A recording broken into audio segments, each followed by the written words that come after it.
सोचो, एक आदमी लाखों कमा रहा है फिर भी गरीब है, और एक दूसरा आदमी जो कम कमाता है लेकिन फाइनेंशियली फ्री है। ये कैसे पॉसिबल है? अगर आप सोचते हो कि ज़्यादा पैसे कमाने वाले लोग हमेशा रिच होते हैं तो ये वीडियो आपकी सोच बदलने वाली है। आज हम बात करेंगे द साइकोलॉजी ऑफ मनी की एक ऐसी बुक जो बताती है कि पैसे का गेम नंबर का नहीं, माइंडसेट का है। अगर आप फाइनेंशियली फ्रीडम चाहते हो तो इस वीडियो को एंड तक ज़रूर देखना, क्योंकि ये वीडियो आपके पैसे को देखने का नज़रिया बदल देगी।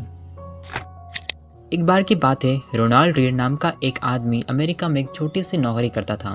वो एक जूनियर और गैस स्टेशन अटेंडेंट था, मतलब बिल्कुल नॉर्मल मिडिल क्लास लाइफ। उसकी सैलरी भी ज़्यादा नहीं थी। जब वो 92 साल का हुआ और उसकी डेथ हुई तब लोग चौंक गए, क्योंकि उसके नाम पर $8 मिलियन यानी 65 करोड़ रुपीस का नेटवर्थ था। कैसे? कोई लॉटरी नहीं लगी थी, कोई स्टार्टअप नहीं खोला था, बस सही मनी साइकोलॉजी फॉलो की थी, और इसी वजह से वो बिलियनर लोगों से भी ज़्यादा स्मार्ट निकला। अब सवाल ये उठता है, हमें रोनाल्ड रीड से क्या सीखना चाहिए? तो point number 1, wealth is about behaviour not just income. लोग सोचते हैं कि ज़्यादा पैसे कमाने वाले लोग हमेशा अमीर होते हैं, but that's not true.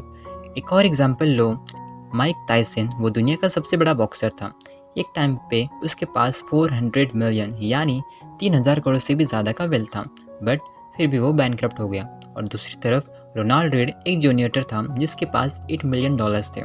Difference क्या था? Financial behaviour. टायसन पैसे कमा रहा था पर उसे संभाल नहीं पा रहा था। रोनाल्ड रीड कम कमा रहा था लेकिन पैसा वाइजली इन्वेस्ट कर रहा था। लेसन, अमीर होने का मतलब सिर्फ ज़्यादा इनकम नहीं, बल्कि सही फाइनेंशियल हैबिट चाहिए। अगर आप 1 लाख कमा के सब खर्च कर देते हो तो आप गरीब हो। अगर आप 50,000 कमा के स्मार्टली इन्वेस्ट करते हो तो आप फाइनेंशियली स्टेबल हो। Point number 2, the power of saving and investing. Ronald Read ने सेविंग और कंपाउंडिंग का पावर समझा था। आपने सुना होगा, वॉरेन बफेट जो दुनिया के सबसे बड़े इन्वेस्टर में से एक हैं, उन्होंने अपनी वेल्थ का 90% 60 साल की उम्र के बाद बनाया। क्यों?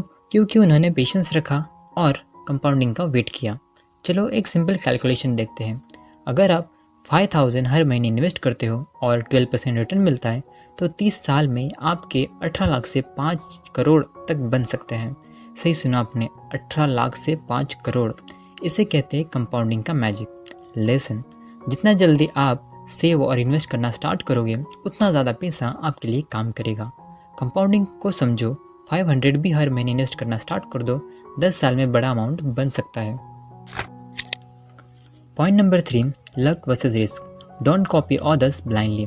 एक और बड़ा लेसन जो ये बुक सिखाती है, हर इंसान की फाइनेंशियल जर्नी अलग होती है।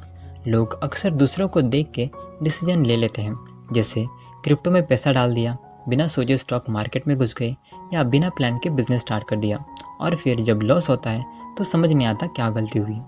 वॉरेन बफेट और इलन मस्क दोनों बिलियनर हैं, पर दोनों का पैसा बनाने का तरीका अलग है।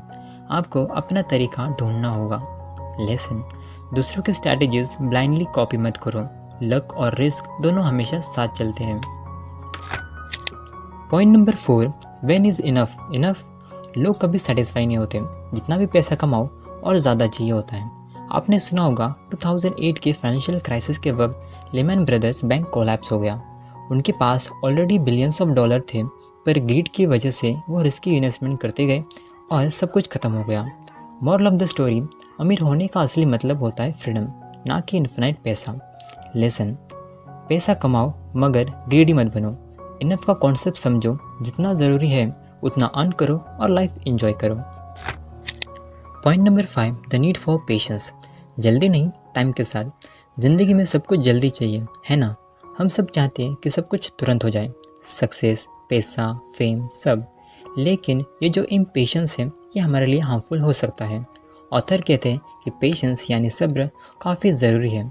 अगर आप किसी चीज़ को टाइम देकर पेशेंस से ग्रो करने देंगे तो लॉन्ग टर्म में वो अपने आप बड़ा हो जाएगा। आप सोचो, आपने स्कूल में जब कोई चीज़ सीख रहे थे तो क्या आपको हर दिन रिजल्ट मिल जाया करता था? नहीं ना, आपको मेहनत करनी पड़ती थी, टाइम लगता था, तभी जाके आप उस चीज़ में एक्सपर्ट बन पाते थे। पैसा भी वैसा ही है, पेशेंस के साथ ग्रो करता है। Point number 6, financial decision equals to emotion plus logic. आपने कभी इम्पल्सिव शॉपिंग की है? सेल में जाके बिना सोचे समझे चीज़ें खरीद ली? ये सब इमोशन की वजह से होता है। मनी मैनेजमेंट सिर्फ नंबर का गेम नहीं, इमोशन का भी होता है। एक रिसर्च के मुताबिक 95% फाइनेंशियल डिसीजन इमोशनल होते हैं, लॉजिकल नहीं। इसीलिए लोग कभी ग्रीड में आके स्टॉक खरीद लेते हैं तो कभी फियर में आके बेच देते हैं। लेसन, इम्पल्स कंट्रोल सीखो। हर डिसीजन से पहले सोचो। बजटिंग और प्लानिंग से डिसीजन बेटर बनते हैं। अगर आप फाइनेंशियली फ्रीडम चाहते हो तो सिर्फ पैसा कमाने का सोचना बंद करो, उसे संभालना सीखो। आज से एक छोटी फाइनेंशियली हैबिट स्टार्ट करो, जैसे पैसे को रिस्पेक्ट दो, be mindful about spending, save और इन्वेस्ट जल्दी शुरू करो। लाइकवाइज कंपाउंडिंग का फ़ायदा उठाओ। ग्रीड और फियर के चक्कर में मत पड़ो, लॉन्ग टर्म माइंडसेट रखो। अगर ये सिंपल चीज़ें फॉलो कर लोगे तो फाइनेंशियली फ्री होने से कोई नहीं रोक सकता। अगर ये वीडियो हेल्पफुल लगी तो एक लाइक ज़रूर करो और कमेंट में बताओ कि आप सबसे पहले कौन सी फाइनेंशियल हैबिट स्टार्ट करोगे। और अगर आप ऐसी लाइफ चेंजिंग वीडियोस देखना चाहते हो तो चैनल को सब्सक्राइब कर लो। मिलते हैं नेक्स्ट वीडियो में, तब तक के लिए बाय।